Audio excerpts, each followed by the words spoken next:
If you are a woman who is 35 years or older and you are really focused on elevating your health and protecting your health and vitality as you mature through perimenopause, menopause, and post-menopause, I think there's some really important things that we all need to be talking about. I'm Vanessa Nixon. I'm a traditional naturopath, and I help women to navigate the menopausal journey naturally. And I think right now is a really wonderful time for us because in the past, menopause has been such a taboo subject. Nobody's been talking about it. And because we don't talk about it, we don't know what to expect. And a lot of women are kind of blindsided by all of the changes and all of the shifts that are going on in their bodies and their emotions and their entire world during this phase of life. And finally, we're starting the conversation. Finally, there's some dialogue going on in the media, in different places of the world about how we can support women through menopause. And one of the things that I see happening right now, that I often see happening in the world of health when a subject starts to become popular, is that it starts to become medicalized and it starts to become polarized. And so today, I just want to share that while I think it's wonderful that we are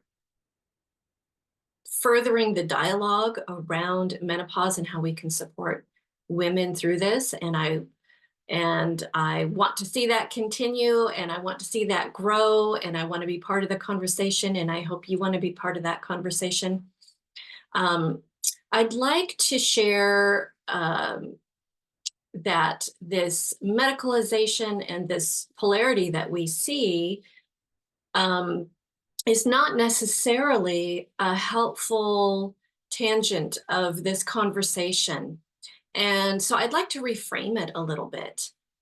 And I'd like to make a series of videos where we look at each of these pieces and we kind of unravel them and do a little bit of a deep dive into each one.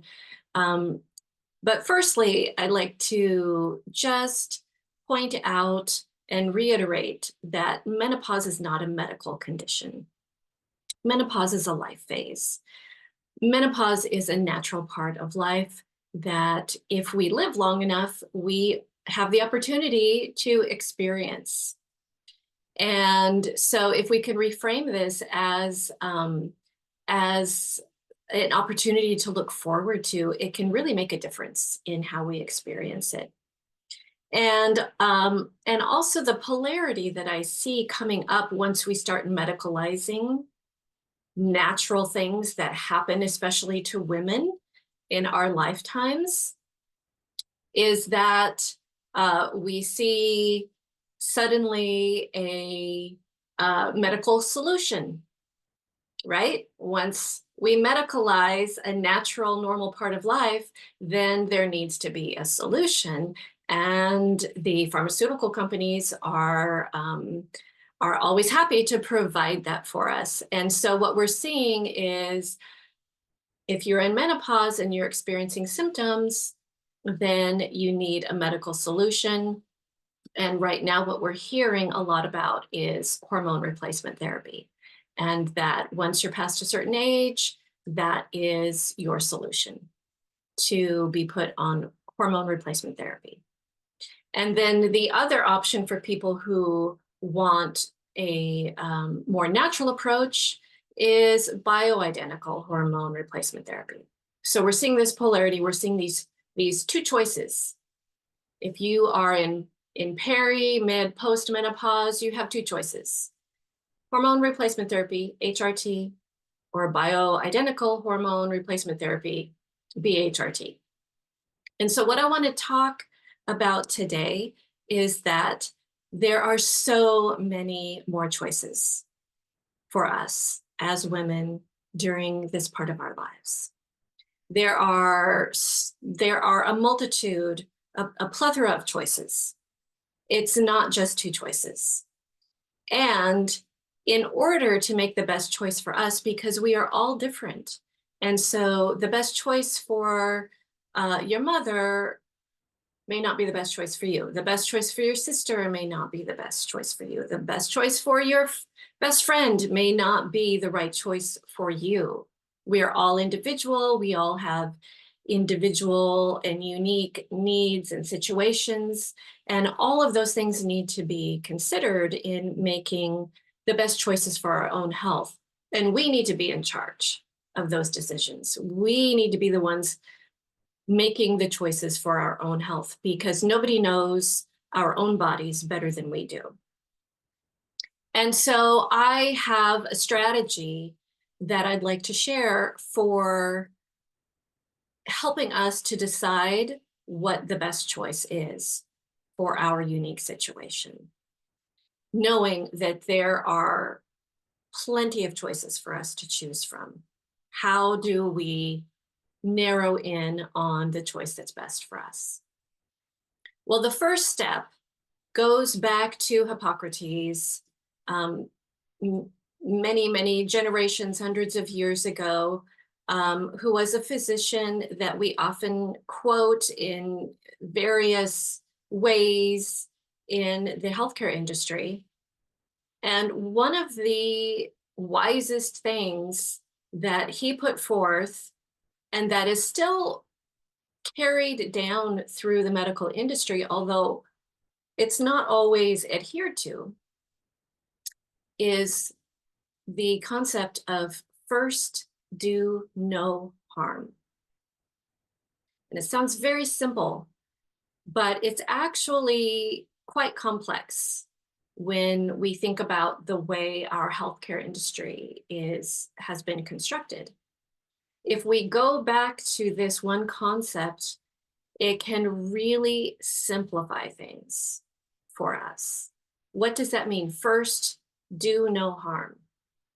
What that means is when you are thinking about your health, if you have a health concern, if you have a symptom, the very first thing to make sure that you're doing is not causing more harm when you're looking for solutions. So if you're looking for solutions and that solution has some side effects, then you're not adhering to that concept of first do no harm. There's so many things we can do before we get to the place where we look at taking something that might have a harmful side effect. So thinking about this is something that we're not used to doing in our medical model in conventional medicine. Going back to this principle, first, do no harm. When we're looking at all of our choices, that's the first thing to think about. Which of these choices could possibly do harm? And let's look at the ones first that do no harm. Those are the first choices to look at. The second strategy that I would like to share is less is more. We have heard about this. This is not a new phrase of speech. This is something that we use in various ways throughout our life. Less is more. What does that mean? In terms of health, what it means is that oftentimes we end up adding this thing and that thing, being prescribed this medication and then another medication to deal with the side effects of the first medication and a third medication to deal with the side effects of the second medication.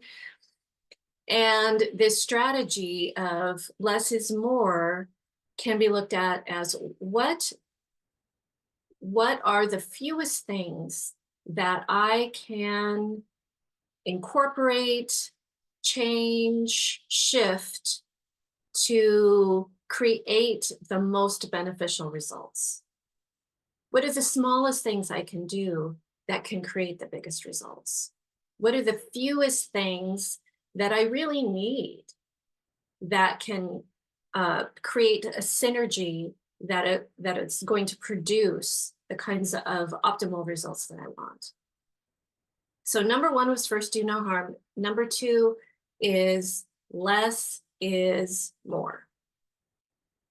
And number three is a series of steps that I like to think about to help me to put those first two strategies into place when I have a health condition, I have some symptoms that I want to address, or when I just want to elevate my health and feel more vibrant and impactful in my life.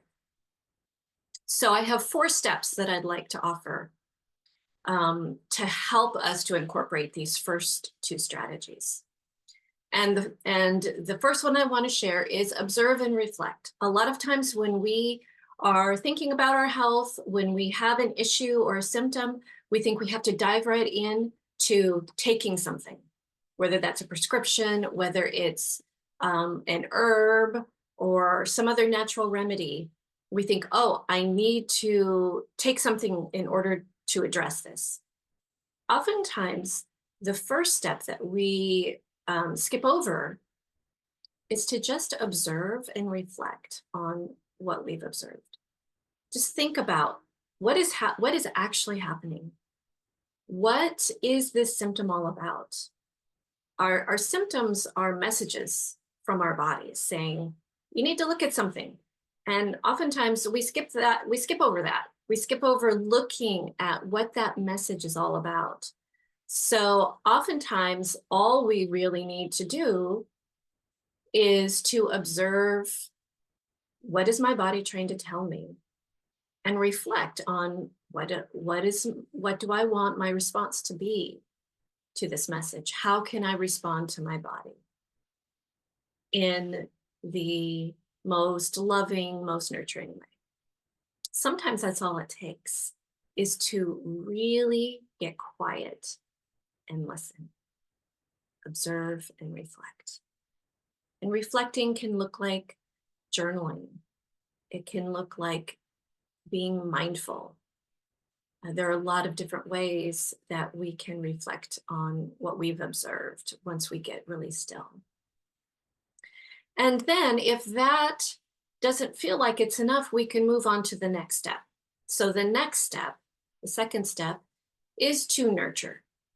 So we've observed, we've gotten still, we've reflected on what this message is that our body's sending us. What is this symptom all about? And then we're feeling like, okay, we need to go a step further now. We need to address this with a further action. And that is to nurture, especially during the menopausal phase, whether that's peri-menopause, menopause, or post-menopause. What our bodies really need is nurturing in all the ways. That can be with food.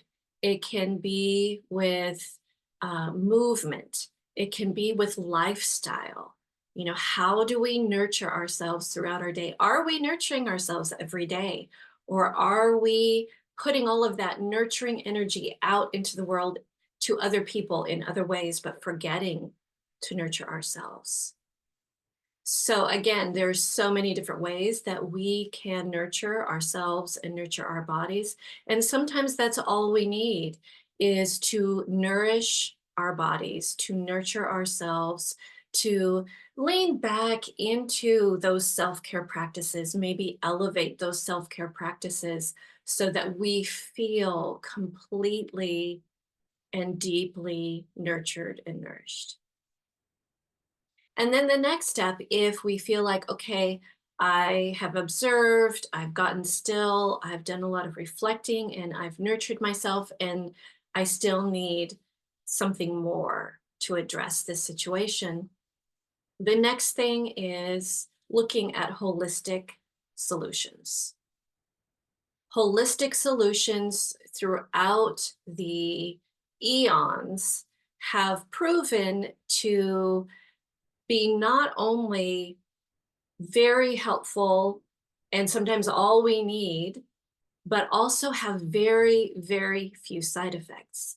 And this is why um, I like to look at holistic natural solutions before going into an allopathic model. Our bodies are designed to work with nature because we are part of nature. We are part of nature. And when we set ourselves apart from nature, separate, then that's often when we see issues arise. And so using nature, using the cycles of nature, using the rhythms of nature, using the remedies that nature provides are ways that our body understands. We can assimilate natural remedies very easily because that's what our bodies are designed to do. And so looking at holistic solutions is the next step. And those could be food. Those could be using food as medicine. It could be herbal remedies. It could be homeopathic remedies. It could be flower essences. It could be energy practices. It could be ancient practices that people have found relief and improved, optimized health with for hundreds and thousands of years, whether that's yoga or Tai Chi or Qigong or some form of movement, or whether it's the eating practices that incorporate lots and lots of plant foods and that have been handed down through Ayurveda or through traditional Chinese medicine or other traditional ways of eating and using plant medicine. Whether it's energy work, Reiki, or other types of energy practices to align our energies, align the energetic pathways of the body so that we can stay in balance, whether that's meditation or mindfulness practices. Again, there's so many solutions in the holistic natural healthcare realm. And moving to these holistic natural solutions next is a great step when you need a little bit more. And then once you have looked at all of those holistic solutions that are available to you, and if indeed then at that point you still need to look further, then we have our allopathic solutions. And these are our medical, conventional healthcare choices that many of us go to first, but really, I feel like the healthiest way to make sure we're listening to our bodies and giving them what we need is to have this integrated approach where we don't eschew one side or the other, but we look at them as a step-by-step process. And so allopathic solutions, whether that could be prescription medication, or whether it's surgery, or whether it's some other form of man-made, chemical, artificial offerings. For me personally, that is a last resort because there are many, many side effects. And that may be the solution for you after you've gone through these other steps. And if it is, then definitely I encourage everybody to take this integrated approach and make sure that you are availing yourself to all of the options. And I just really want to make sure everybody understands that there are so many options before you get to some of the more extreme options that have a lot of side effects that you then need to mitigate. So let's review. We talked about the two strategies of first doing no harm and less is more. And then we had a 4-step process to being able to put those first two strategies in place. And that 4-step process was observing and getting still and reflecting on what's really going on and what your body is asking of you. The second step is to nurture and nourish your body. The third step is to really explore all of the many and varied holistic solutions that are out there. And the fourth step is to look at the more allopathic solutions that we have available to us and see how we can integrate all of these things together to first do no harm and to look at the strategy of less is more. So in future videos, I want to go into some more of these things that are coming up now that menopause is having its spot in the limelight, and how we can use these conversations and these dialogues to support women in the best way that we can. So if you enjoyed this, if you found it valuable, please like and subscribe. And I would love it if you would share this with anybody that you think might find value.